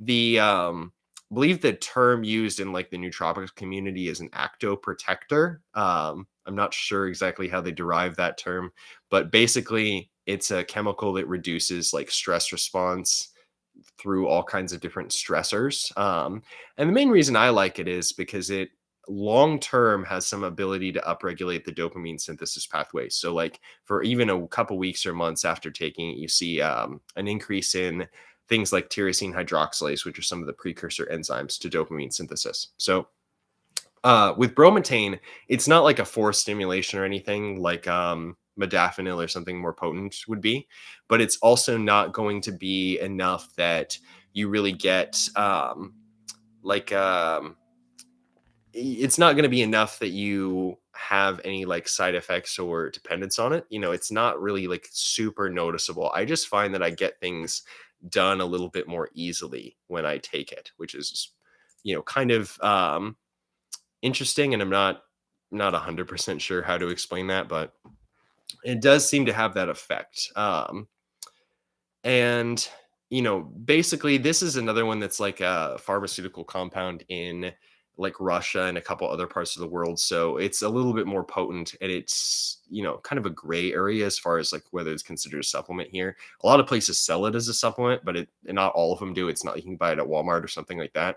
So if you choose to use that one, it may just be a little bit more difficult to source. But yeah, I consume it like on and off. Bromantane I use like, I'll buy like a couple grams of it and I'll consume it daily for a few months, and then I'll just stop and I'll forget about it until I remember it, and I'm like, oh, I should get some more of that, and then I do, and then it doesn't make too much of a difference, but it feels good. Question about biochemistry and anger. Which deficiencies in nutrients, vitamins, minerals can cause anger? Some people seem always angry. So I touched on this a little bit earlier, but basically the big ones are like the GABA dependent, as well as to some extent, some people serotonin deficiency can trigger this as well. Like irritability and mood swings and things like that seem to be triggered most by like the combination of GABA and serotonin being low. So the main issues that I would look into would be like Pyrrole disorder, which is a combination of zinc and B6 deficiency, or B6 deficiency in general. could cause this kind of pharmacology. Magnesium deficiency could play a role just due to its kind of innate inhibitory effects. And then you might also see this in some people with low methylation, or to some extent, this could also be a little bit biphasic where you might see like anger, impulsiveness, like overstimulation in people that are over methylated and overly high in serotonin and things like that. Now, personally, I don't really experience this as much unless I'm like very low in these factors. But with overmethylation, some of the symptoms are more reminiscent of like mania. And for some people, that may manifest similarly to like a low serotonin state, but with a lot more stimulation. So, like, depending on dopamine level, some people it might manifest as like aggression combined with like mania type symptoms. For other people, if dopamine is low, and serotonin and GABA are low, it might just be more like anxiety, hypersensitivity, and easily kind of irritability or things like that. So that's the like trifecta, I guess, of things I would look into. What is your general advice for someone with MTHFD and MTRR? So I'm going. So when you say with MTHFD and MTRR, so these are genes. You're going to have them either way. I am going to assume you mean like the like risk alleles for them, or the I don't know, remember what the other term they use, like the non like the less common allele, I guess. So if you have the risk allele, it could potentially mean, and likely does mean, that you have a deficiency in these two pathways. So MTHFD1 is the pathway before MTHFR. It converts folate into the precursor to methylfolate. So if you're low in that, supplementing methylfolate may give you a better effect on folate metabolism than like dietary folate would. Though animal sourced folate, like if you get folate from liver or another animal product, it will already be in the form of methylfolate. So those can supplement your intake as well. MTRR is a little bit more concerning. If it is like what I think it is, and you have the you're referring to like having the risk allele, or like a deficiency in that pathway, then with MTRR, basically, this is the crux of the methylation pathway. This is like the main reaction. And this is why methylation is so dependent on methylfolate and methyl B12. Basically, when you have with this pathway, what it does is it recycles homocysteine, which is the waste product that's produced when methyl groups are given away to different reactions. Homocysteine is created, and it can either be metabolized into cysteine, which requires B6, interestingly, or it can be recycled back into the amino acid methionine. The meth in methionine refers to its methyl group. And homocysteine doesn't have that. So basically, you add a methyl group to homocysteine and convert it into methionine. Now, this is the MTRR pathway. This is the main source of this conversion. There's also the BHMT pathway, which requires the choline derivative betaine. So if you have a lot of the risk alleles for MTRR and you show symptoms of undermethylation, then basically, the best way to go about that might be to include a little bit of betaine to supplement this pathway if the pathway is limited in some way. So that would be like the main thing, is like you can increase methylation as easily with methyl B12 and methylfolate. And you may specifically need a little bit of extra methylfolate in the form of like a supplement to really kind of keep this pathway going. So methylation is very individual dependent, but that would be kind of the general gist of how you would approach that. Let's see. Safe place to buy huperazine A. Really, with like supplements, people ask for like brands and things like that a lot. Most of like the decent quality brands, like Now, Nutricost, Solgar, things like that, like the top ones that you find on Amazon, for example, they're going to be about the same quality in my experience. Like I think they all get their supplement, like the raw supplement powder or whatever, from the same sources. So there's not much variability unless it's like a super cheap source, which could matter on some supplements like vitamin E or L-theanine or things like that. If it's like a decent source where it's not like twice the price of normal, but it's also not like dirt cheap, something you could buy at Walmart, then it's going to be fine. I have one I think from Nutricost, but I don't endorse that brand specifically. It's just one of the like basic brands that gets decent reviews and things like that, but also doesn't cost a ridiculous amount. Look at the amount of like the pure supplement ingredient with any supplement, nutrients, anything like that. Herbs matter a little more because you want to, in some cases, get like organic or herbs that have been tested for heavy metals, which is why I personally just buy like the herbs themselves in like bulk, like a couple pounds or kilograms at a time, and only source them from people that I know have like heavy metal testing done on them before they sell them. So with herbs, it's a little different, but with like nutrients or pure compounds like Huperzine A, you really just want to look for like the amount that you want on the ingredient list, halfway decent brand. And with fillers, you just want to make sure there's not really much in the way of like fillers, like magnesium stearate, maybe some rice powder. Capsules probably going to contain gelatin or like cellulose, which is just plant fiber or something like that. That's not really going to affect much of anything at all when it comes to the supplement. So, you could always capsule it yourself too if you want to buy the pure powder, but that's basically like what you want to look for. And as long as it has like just minimal fillers, like just a little bit of magnesium stearate or something, and just maybe the same amount of the active ingredient that you want, then I'd say it's going to be a fine source. Let's see. Have you heard that citrates can inhibit ceruloplasmin? Wanted to use sodium citrate as a supplement to balance acidity from an animal-based diet, but worried about its effects on ceruloplasmin. So I assume you're referring to the work of Morley Robbins because he's the only person I've heard make this claim. Um, and I'm a little bit on the fence about him, to be honest. Like, there are some people that I've learned a lot from that at one point I probably would have recommended and said, like, oh, go read this person's work. But at this point, I honestly don't. And it's usually as a result of reading through that person's work enough that I get past the initial kind of interesting bullet point type stuff, and I get into like some of the deeper stuff that they're saying, or actually like they claim all these different mechanisms, for example, and then I go and try and find studies supporting those mechanisms myself. And a lot of the time it doesn't pan out, or I start to look at some of what they're claiming and say like that doesn't really make logical sense.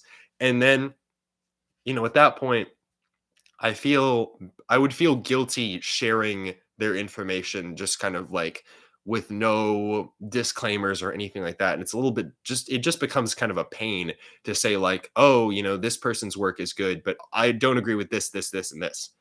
So Morley Robbins is one of those people. Basically, like he was one of the researchers or like speakers or whatever you want to call them that me and some of my research partners found when we were looking at iron and copper metabolism. And he has like his explanations are a little oversimplified. Like he claims that ceruloplasmin is necessary for the synthesis of like iron containing proteins, which that's not what it does at all. I don't know why he says it like that. Ceruloplasmin, what it does is it's an electron switch. So basically, copper comes in, or not copper, iron comes in two states as far as electron states. It comes with a +2 charge, meaning it's missing two electrons, and it comes with a +3 charge where it's missing 3 electrons. The +2 state is soluble; it dissolves in water. This is the form that you see when it's ferrous sulfate. This is the ferrous form of iron. And then there's another form that's not soluble in water called the ferric form, which is it's basically like the more stable form. It's not very reactive. That's the +3 form.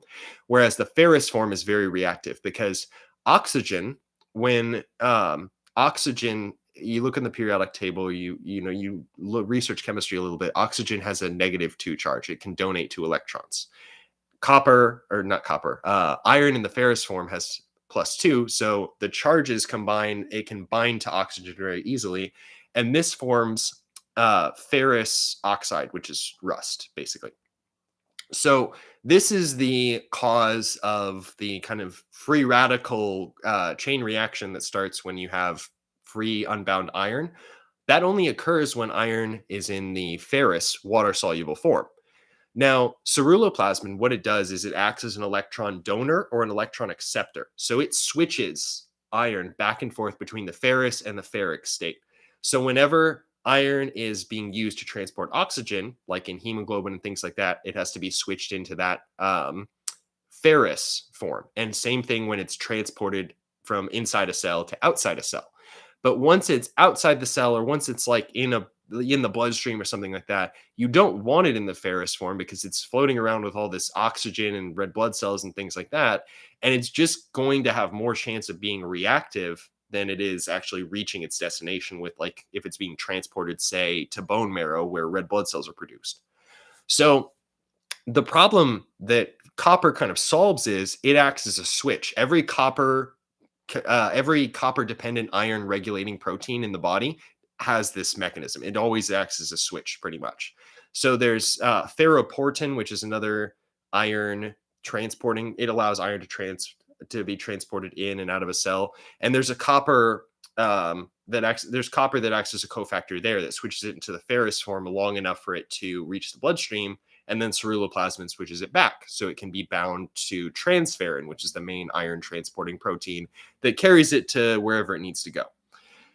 And so, his explanation of this is a little bit flawed, but from what I've seen, as far as like going back to the citrate thing, he makes claims about a lot of substances inhibiting copper metabolism or causing issues with like iron metabolism or things like that, without really clarifying why. And um, this is like one of the biggest points of disagreement I have with him. Like, fundamentally, it's a little bit simplified, and sometimes he describes stuff in a weird way. But overall, his explanation of iron metabolism is pretty decent. He goes through and he doesn't approach it from like as much of a chemistry standpoint as I do, which kind of makes sense. I'm literally like a college chemistry student, so of course I'm going to look at it more from like the electron states and things like that. But he's a decent bridge into iron metabolism as far as like giving you a good idea of how it actually works. Now, the problem, in my opinion, occurs when he takes substances that inhibit copper or iron or things like that in some condition or some particular state, and he applies it broadly to the supplement or compound as a whole. So citrate is a good example of this. Zinc is another example of this. With citrate, all I could find to support his claim that it inhibits ceruloplasmin is there's like a single rodent study or something showing that citrate binds to ceruloplasmin, and the concentration of citrate used was like ridiculously high. I doubt that the amount that you'd find, for example, in food sources of citric acid or even like in magnesium citrate or something like that is going to be enough to cause issues. Now, the counterpoint to that is that I don't really see a reason necessarily to use citrate. I'm honestly not too familiar with using citrate or sodium citrate as like an alkalizing agent. I would personally just use like baking soda or something like that. There's some interesting research on baking soda actually as like a performance enhancer. It increases like respiration in mitochondria and some other weird stuff like that. If you go to examine.com, which is just like a database of supplement research, they have a kind of interesting section on baking soda as like a supplement for different purposes and the breakdown of like the different effects it has. So I would check that out. That might be an easier way to accomplish the goal that you have here. I wouldn't go crazy with it because, the body's really good at balancing acidity versus alkalinity. Like, you have a very, very specific narrow pH window that eating different foods is not going to sway too much, to be honest. Now, there is some argument I've seen. Um, there's some argument I've seen where basically like some people say that you should balance like plant foods and animal foods for the same reason. So you don't end up with too much, I guess, like too much of the acidic ions or things like that that have to be cleared. But I honestly don't know how big of an effect that's actually going to have on like a practical sense. One last thing on like Morley Robbins, I mentioned the zinc thing was another one I disagreed on. His rationale with zinc is that it depletes copper. And basically, when this occurs because zinc fuels the production of one of the main metal detox proteins called metallothionein, which basically includes zinc as like a placeholder, and then it swaps the zinc atoms out for other metals. So when you take too much zinc, there's a risk of copper depletion. where basically you would develop copper deficiency symptoms.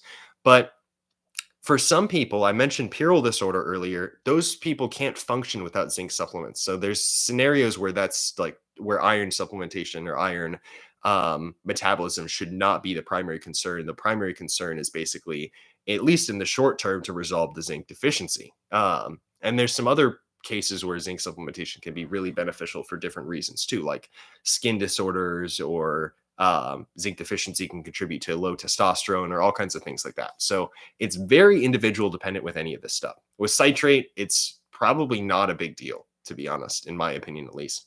I haven't seen much research, and no research in humans, to my knowledge, that actually backs up ceruloplasmin being inhibited in some way by citrate. But magnesium citrate, sodium citrate, things like that, there's better alternatives for each of those that would make it probably not worth it to really use citrate in the first place as a supplement. Let's see. I've been using potassium bicarbonate and it helps significantly, but James Antonio recommended sodium citrate as more effective because it turns into bicarbonate in the body. So I don't know why you wouldn't take bicarbonate in the first place. He might have some rationale for that I'm not aware of, but you could also do like a mix of both. Personally, I don't think it would be too much of an issue. I guess it would depend on how much of the like citrate you're actually consuming, and maybe you could compare that to like the rodent study and scale it up. I'll see if I can find the study again.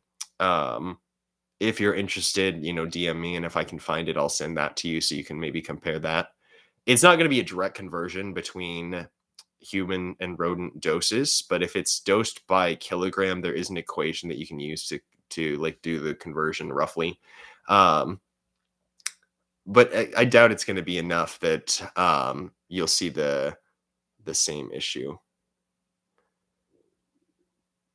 I found several studies that suggest citrate does inhibit it. If I send them to you, do you know if you can look at them and let me know what you think? Yeah, definitely, definitely. If there's something on there I haven't seen, I went through and I found one, I believe. I don't remember if there were any others that related to that, but I'll happily read through them and tell you if I think it's enough evidence to change my mind on this. I'm definitely open to um, new evidence in this area, but from what I've seen, some of this stuff, it just seems like just like one or two little studies that don't really have much evidence or aren't done in humans or different things like that, and it gets a little bit overblown.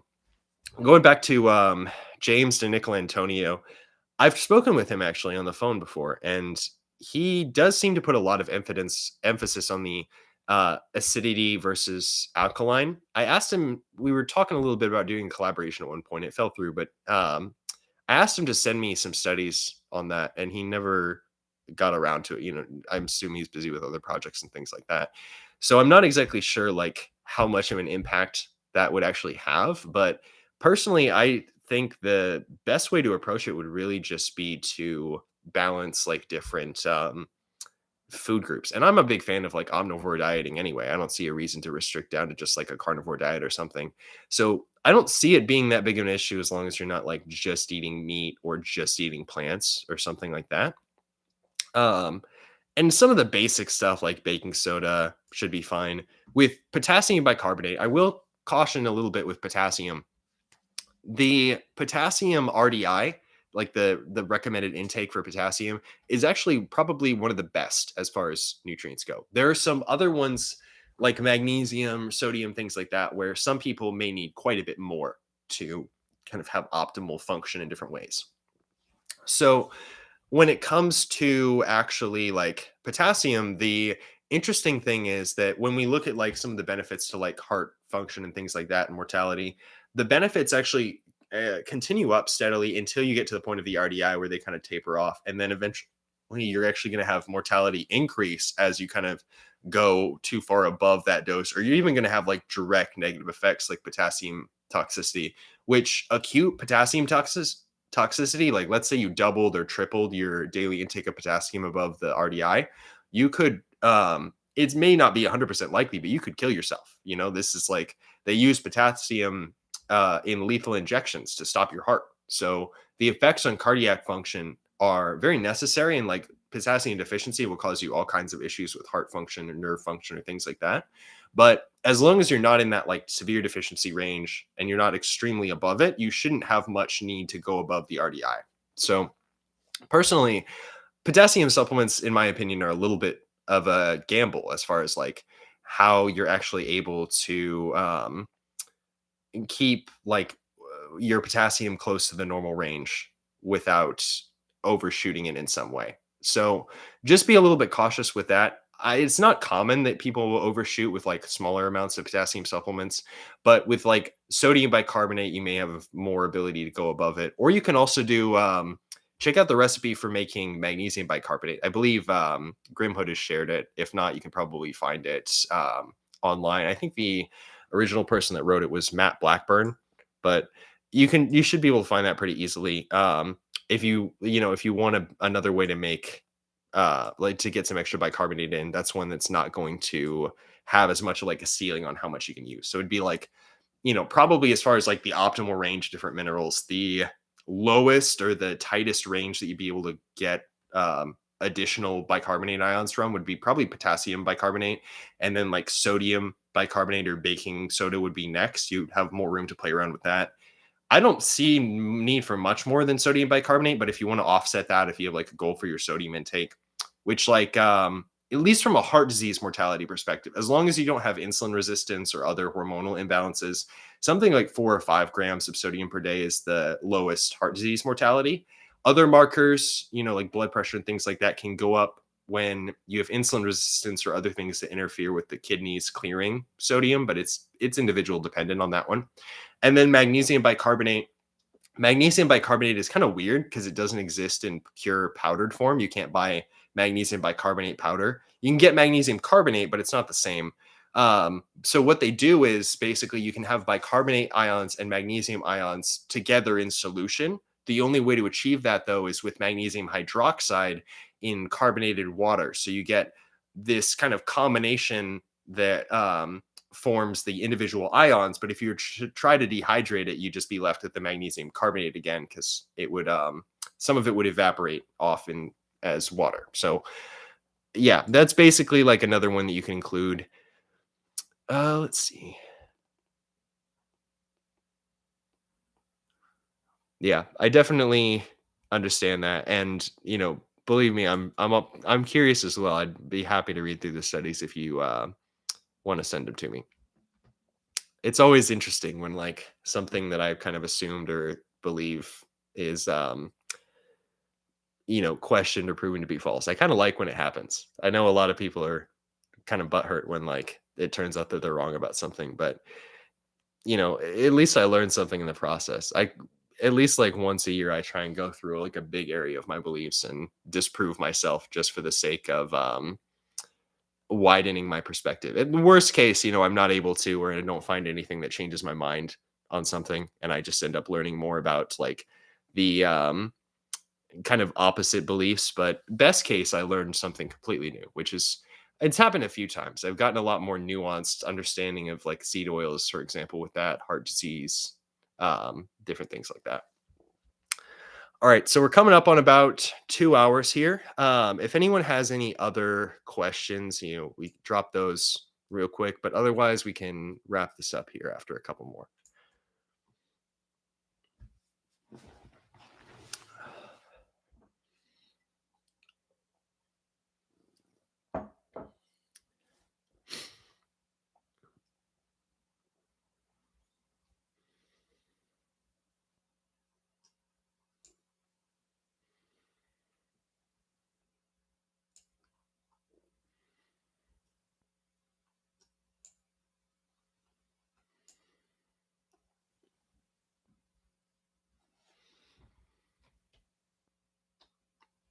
All right, I think that's about it.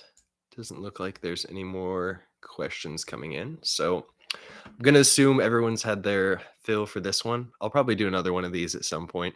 Usually I just do them on Patreon, but this month I kept having stuff come up and I ended up putting it off until like the end of the month. So I figured it was kind of a last minute thing. And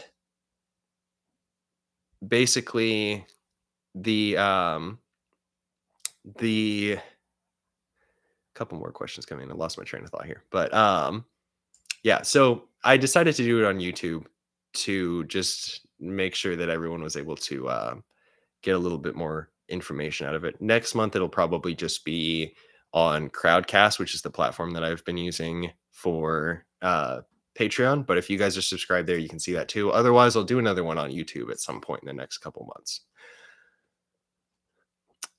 All right, last question here, and then we'll wrap this up. If histamine symptoms don't improve with DAO, other things to look into. Methylation would be the biggest one that I would say. Basically, with methylation, it's going to dysregulate histamine metabolism pretty potently to the point where, like, the early researchers in this, they actually used to think that schizophrenia and things like that are methylation related disorders were actually caused by histamine imbalances. They thought that histamine was the thing that was actually triggering these issues. But basically, with methylation, histamine acts as kind of a proxy for methylation, where you're going to have elevated histamine with low levels of methylation and kind of vice versa. So it has a very inverse relationship. So I would read through like under methylation symptoms or things like that. That would be the only other thing that I could say like that you could take into account there. Um, let's see. Beyond that, if it's like immune system related, like it's food sensitivity triggered or something like that, I would research haptens, which are basically like they're small molecular fragments which can come to act as antigens or larger kind of immune system triggers. Normally they'd be too small to, but this is how people get sensitivity to like random weird food additives and things like that. So there's an excellent article on haptens by I think the website is mybiohack.com. If you can find that on there, he has some like theoretical at least techniques for reducing haptens. The biggest ones that I remember off the top of my head are goat kefir has a couple probiotics that might actually reduce like food sensitivity to different things. Could play a role in your histamine response. This is a little bit more tangential to that. And then there's also some interesting info. The other ones I believe were he says something about holy basil on there, and then astragalus also have been shown to reduce hapten response. So for general food sensitivity, these are some that you can potentially use to reverse it. And I've actually had a few clients or people that I've spoken to that have reported like just through using like goat kefir and things like that, reversing like dairy sensitivity and some other similar stuff like that, which is kind of interesting.